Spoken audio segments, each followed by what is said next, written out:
दारू बंद कहाँ है? आप ऑर्डर कीजिए तुरंत आपके घर पहुंच जाएगा। पहले ठेका चलता था, आज विद्यार्थी बेच रहे हैं, औरतें बेच रही हैं दारू में, तो नए नए बच्चे लग गए हैं, स्कूल जाने वाले बच्चे लग गए हैं, औरतें लग गई हैं। देखिए ये ठगबंधन की एक गठन बन रही है, जिसमें सभी बिहार के ही नहीं देश के बड़े बड़े जितने भी ठग लोग हैं जो जनता को ठगते हैं, फिर जनता को ठगने के लिए एक नया एजेंडे के साथ जनता के बीच आना चाहते हैं। दहेजबंदी पर भी मानव श्रृंखला बना था, दारूबंदी पर भी मानव श्रृंखला बना था, लेकिन दोनों को जनता 0 अंक दे रही है। अगर किसी बेटा के सर से उसका बाप का साया हटा है तो उसका दोषी कौन है? अगर किसी औरत का सिंदूर मीठा है तो उसका दोषी कौन है? पूरी दुनिया एक ही बात कहती है कि मुख्यमंत्री हैं। अगर सभ्य हवाई अड्डा चालू हो जाता है तो संभवतः 3-4 जिले के लोगों के लिए बेरोजगारी खत्म हो जाएगा। नमस्कार, अभी मैं राष्ट्रीय सब जनशक्ति पार्टी के कार्यालय में मौजूद हूं और मेरे साथ आज पार्टी के राष्ट्रीय अध्यक्ष कलिंदर कुमार जी हैं। बिहार और देश की राजनीति में जो सक्रियता बढ़ रही है, जो एक भूचाल सा आया है, एक तरफ जहां तमाम विपक्ष के लोगों को एकजुट करने के लिए बिहार के मुख्यमंत्री नीतीश कुमार लगे हुए हैं, वहीं दूसरी तरफ अमित शाह का कहना है कि ये तमाम लोग फोटो सेशन कर रहे हैं, फोटो खिंचवाने के लिए एकत्रित हुए हैं। इन लोगों के एकत्रित होने से कुछ होने वाला नहीं है। इसके अलावा कई अन्य मुद्दे हैं जिन मुद्दों पे आज कलिंदर कुमार जी से मेरी बातचीत होगी और आप लोगों तक इनकी एक एक बातों को पहुंचाने का प्रयास करेंगे। सभ्य हवाई अड्डा को लेकर के लगातार एग्रेसिव होकर काम करते हैं, मुखरता से आवाज़ उठाते हैं। बावजूद इसके सभ्य हवाई अड्डा के चालू होने की अभी निकट भविष्य में कोई संभावना नहीं दिख रही है। इन तमाम बिंदुओं पर चर्चा होगी। बहुत बहुत स्वागत है भाई जी आपका। आप सभी का मैं राष्ट्रीय सब जनशक्ति पार्टी की तरफ से सभी देशवासियों का अभिनंदन करता हूं और आपका भी अभिनंदन करता हूं। सभ्य हवाई अड्डा को लेकर के आप लगातार प्रयास कर रहे हैं, लगातार लिख रहे हैं, धरना प्रदर्शन, हस्ताक्षर अभियान, कई आंदोलन आपने चलाया, सफलता क्या मिली? देखिए, उत्तर बिहार के लिए सभ्य हवाई अड्डा एक बहुत ही महत्वपूर्ण और अहम रोजगार के लिए केंद्र बना हुआ है। अगर सभ्य हवाई अड्डा चालू हो जाता है तो संभवतः 3-4 जिले के लोगों के लिए बेरोजगारी खत्म हो जाएगा। पूरा देश जानता है कि सभी देश में किसी भी देश में जाइएगा, सबसे ज़्यादा सिवान गोपालगंज के लोग कार्यरत हैं और सिवान गोपालगंज के लोगों को विदेश जाना होता है या फिर आना होता है तो वो किसी बड़े बड़े शहरों का रुख करते हैं, दिल्ली बम्बई जैसे बड़े शहरों में उतरते हैं, फिर वो अपने गृह जिला आते हैं। अगर सभ्य एयरपोर्ट चालू हो जाता है तो आम जनता के, गरीब लोगों का समय, श्रम और पैसों की बचत के साथ साथ एक क्षेत्रीय लोगों का रोजगार का अवसर भी बढ़ेगा। इसलिए पार्टी हमेशा अग्रेसिव है कि भाई सभ्य हवाई अड्डा जल्द से जल्द चालू हो जाए और मुझे लग रहा है कि गोपालगंज जिला को सभ्य हवाई अड्डा की सौगात जल्द मिलेगी। आपके सांसद तो लगातार आवाज उठा रहे हैं, कभी प्रधानमंत्री से कभी मिलते हैं, कभी देश के रक्षा मंत्री से मुलाकात करते हैं, विभिन्न प्रकार के चैनलों के माध्यम से उनका बयान आता है कि हवाई अड्डा तत्काल चालू होगा। देखते देखते 5 साल व्यतीत हो गए, अब तक कुछ दिखा नहीं धरातल। माननीय सांसद जी का कार्य तो संभवतः मैंने काफी सराहनीय है, लेकिन जिस तरह से संसद महोदय को काम करना चाहिए उस तरह से नहीं हो रहा है। क्या नहीं हो रहा है, क्या करना चाहिए आप? अगर संसद महोदय सच में जनता की हित ऐसी है और चाहते हैं कि सभ्य हवाई अड्डा जल्द से जल्द चालू हो जाए, तो जब विभाग जिद नहीं सुन रहा है तो बेशक उनको जनता के साथ मिल करके आंदोलन शुरू कर देना चाहिए। राज्य में उनकी सरकार है, राज्य में सरकार है तो और अच्छी बात है, और सांसद भी हैं, इसमें तो सोने पे सुहागा। लोग कह रहे हैं कि केंद्र सरकार चाह रही है, राज्य सरकार का सहयोग नहीं मिल रहा है, इसलिए नहीं चालू हो रहा है।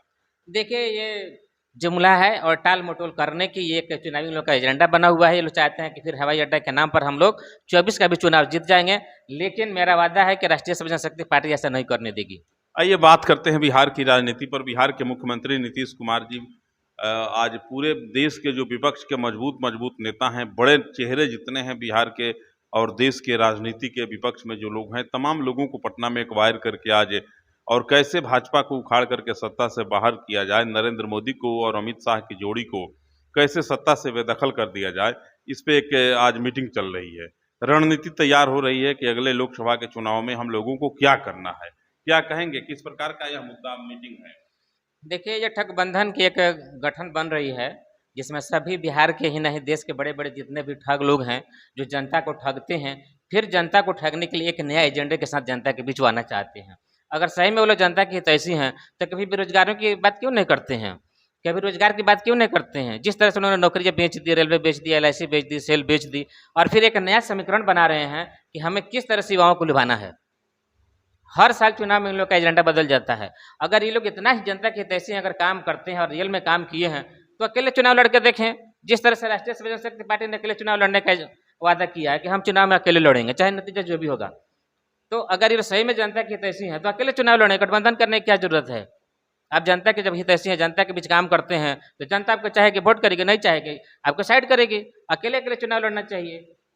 ये तो गठबंधन बना के झूठे लोगों को बेवकूफ बनाने का एक जरिया बन रहा है ना। नहीं, नेतृत्व तो आपके मुख्यमंत्री जी ही तो कर रहे हैं। अब मुख्यमंत्री के बारे में चाहे देश के किसी भी नेता के बारे में जनता कौन नहीं जानती है, सब जनता जानती है कि इन्होंने बिहार के क्या स्थिति बना दिया है। बिहार में एक बढ़िया आँख का डॉक्टर नहीं इन्होंने साबित कर दिया था। बिहार में दारू बंद कर दिए, दहेजबंदी पे रोक लगा दिए, इतना अच्छा मानव श्रृंखला लगाए और आप कह रहे हैं जी बिहार के लिए कुछ कईबे नहीं किए। दारू बंद कर दिए, नशा लोग नहीं कर रहे हैं, तब न आज सुरक्षित हैं, बच रहे हैं, पैसा बच रहा है। एक बात मैं आपको बताऊं, आप सब समाज के आईना है, मीडिया को आईना कहा जाता है। आप सभी के दरवाजे पे जाते हैं, घर घर घूमते हैं, गांव में विचरण करते हैं, लेकिन एक बात मुझे बताइए, और नहीं हो तो किसी जनता से पूछिएगा, अगर किसी बेटा के सर से उसका बाप का साया हटा है तो उसका दोषी कौन है? अगर किसी औरत का सिंदूर मीठा है तो उसका दोषी कौन है? पूरी दुनिया एक ही बात कहती है कि मुख्यमंत्री हैं। जिस सोच के साथ उन्होंने दारू बंद किया था वो फ्लैप की स्कीम था, बंद कहाँ हुआ? भगवान के दारूबंदी में 100 में कितना अंक देंगे सरकार को? दारूबंदी के तो वही हालात है जैसे भगवान का है, भगवान दिखते कोई नहीं है लेकिन सब जगह है, दारू का वही स्थिति है। 100 में कितना अंक दे रहे हैं आप? 100 में माइनस में देंगे हम क्या? पूरी दुनिया, पूरी जनता बिहार की माइनस में देगी। दारू बंद कहाँ है? आप ऑर्डर कीजिए, तुरंत आपके घर पहुंच जाएगा।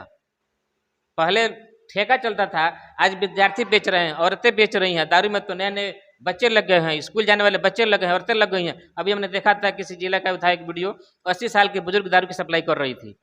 स्कूल जाने वाले बच्चे बैग में दारू लेके जा रहे हैं। ये तो जग जाहिर बात है। कहना क्या चाह रहे हैं नीतीश जी को आप? हमें क्या कहना है, पूरी जनता उनको चुनाव में जवाब दे चुकी है। पिछले साल कितनी सीटें आई थी उसी से अंदाजा उनको लग जाना चाहिए। और पिछले बार कितनी आई कितनी गई इसका कोई मतलब नहीं, इस बार तो दम लगा दिए हैं। देखिए, दम लगाने के लिए चुनाव में बहुत बार दम लगाया भी गया है, लेकिन सीट जिस तरह से दिल्ली जा रही है, दिल्ली जाएंगे। दिल्ली गांव में कहावत है कि प्रधानमंत्री दूर है, गांव में कहावत होता है कि दिल्ली अभी दूर है, और जब तक हम दिल से नहीं चाहेंगे दिल्ली नहीं किसी को प्रधानमंत्री बनेंगे। अच्छी बात से प्रयास करें बन जाए, लेकिन जनता चाहेगी तभी तो बन जाएंगे। जिस तरह से उन्होंने जनता को ठग दिया, बाढ़ नहीं हटाया, शिक्षा खत्म कर दिया, रोजगार खत्म कर दिया। हॉस्पिटल में जाइए, मैं सभी देशवासियों से और आपके चैनल के माध्यम से एक संदेश देना चाहते हैं, अगर मुख्यमंत्री तक ये वीडियो जाती है तो उन्होंने पता कराया, उप मुख्यमंत्री हमारे यहाँ के जो शिक्षा स्वास्थ्य मंत्री भी हैं माननीय तेजस्वी बाबू, आए थे जब हथुआ सदर हॉस्पिटल में, तो मुझे लग रहा था कि हथुआ सदर हॉस्पिटल को दुल्हन की तरह सजाया गया था। और आज की वस्तु स्थिति देखिए, उसमें कुत्ते बैठते हैं, देखा होगा आपने, कुत्ते बैठते हैं। और 2 बजे के बाद, संध्या 2 बजे के बाद जाइएगा तो टैबलेट कोई नहीं मिलेगा, वहाँ सटा हुआ है कि रुई मिलेगा, सुई मिलेगा और 3 गो इंजेक्शन मिलेगा, उसकी चौथा कोई व्यवस्था नहीं है। ये चिकित्सा व्यवस्था की हालात है। क्या ये लोग बिहार का सुधार करेंगे और क्या दिल्ली जाएंगे? पहले अपने घर को देख लें, इसके बाद दिल्ली की चढ़ाई करें। दहेजबंदी के लिए क्या कहेंगे आप? दहेज मानव श्रृंखला बना था उसके लिए। दहेजबंदी पर भी मानव श्रृंखला बना था, दारूबंदी पर भी मानव श्रृंखला बना था, लेकिन दोनों को जनता 0 अंक दे रही है। दोनों फ्लॉप स्कीम था। हथुआ में नगर पंचायत का चुनाव हुआ आपके गोपालगंज में, वहां आपकी पार्टी के समर्थित उम्मीदवार थी किरण कुमारी, जो जिला पार्षद मुन्ना जी की बहू थी, वे चुनाव जीत गई हैं। आपका कितना भूमिका रहा उसमें, आपकी पार्टी की क्या भूमिका रही? देखिए, मैं या मेरी पार्टी जो है, हम लोग विकास में विश्वास करते हैं, और राष्ट्रीय सब जनशक्ति पार्टी ने माननीय मुन्ना किन्नर जी को समर्थन इस मुद्दे पर दिया था कि आप जनता का भरोसा जीतेंगे और हथुआ में आप विकास लाएंगे।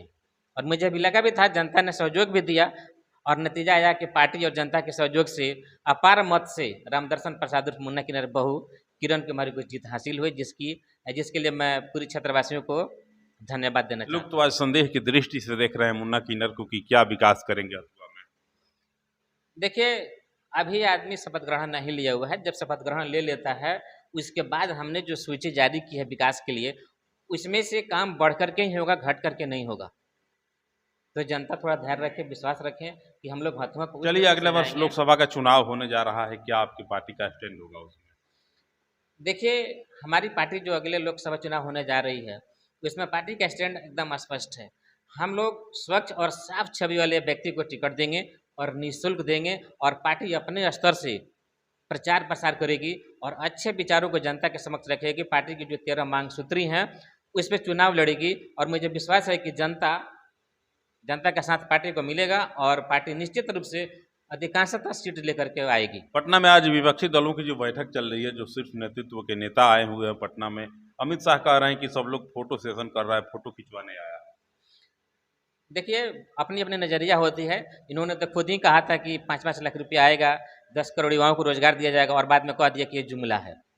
तो जो अपनी बात को कह करके फिर बाद में कह दे कि तो जुमला है, भाषण देने का तरीका था, तो वैसे बातों का क्या विश्वास करेगी जनता? ये लोग भी तो कहते कि 10 लाख नौकरी देंगे प्रत्येक वर्ष। हाँ, तो 10 लाख युवाओं को नौकरी देने का इन्होंने वादा किया था और बिहार की जनता शान खरोश के साथ पटना की तरफ रुख किया था गली में कि चलिए हमको तेजस्वी भैया ने नौकरी देने का वादा किया था। लेकिन बेशक 10-10 लाख लाठियाँ लोगों को मिली है, जनता इसका जवाब आगामी चुनाव में देगी। बिहार में अक्सर देखा जाता है, पटना में अगर नौजवान किसी मांग को लेकर के, किसी बातों के समर्थन में अगर सड़क पे आते हैं, धरना प्रदर्शन करते हैं, तो उन पे पानी की बौछार होती है, आंसू गैस के गोले छोड़े जाते हैं और लाठियां चलती हैं, जो संवैधानिक ढंग से अपनी मांग लोग रखते हैं।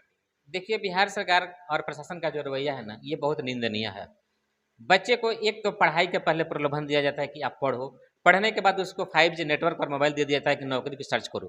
बच्चा आवेदन करता है, नौकरी का इंतजार करता है, जब नहीं मिलता है तो उतावला होकर के वो जाता है मंत्री के समक्ष अपना बात रखने के लिए कि इनको तो नौकरी देनी नहीं है।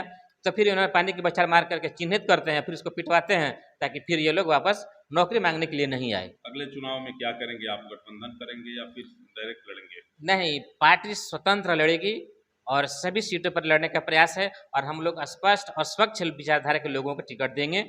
यहाँ कोई जुमलेबाजी नहीं है। पार्टी की 13 मांग सूत्री है, मैं पहले ही बताया था कि हम लोग उसी मांग सूत्र पर चुनाव लड़ेंगे और जनता का आशीर्वाद भी मिलेगा और पार्टी सीटें भी जीतेगी।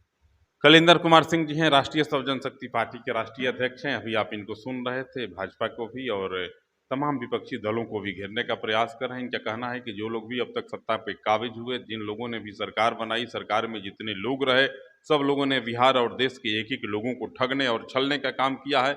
इनका कहना है कि मेरी पार्टी अगर सत्ता में आती है, मेरी पार्टी को जनता आशीर्वाद स्नेह प्यार देती है, तो मैं अपने 15 सूत्री जो मेरी मांग है, उस मांग पे काम करूंगा और उससे आगे बढ़ के भी हम बिहार और देश के विकास के लिए काम करेंगे। नमस्कार।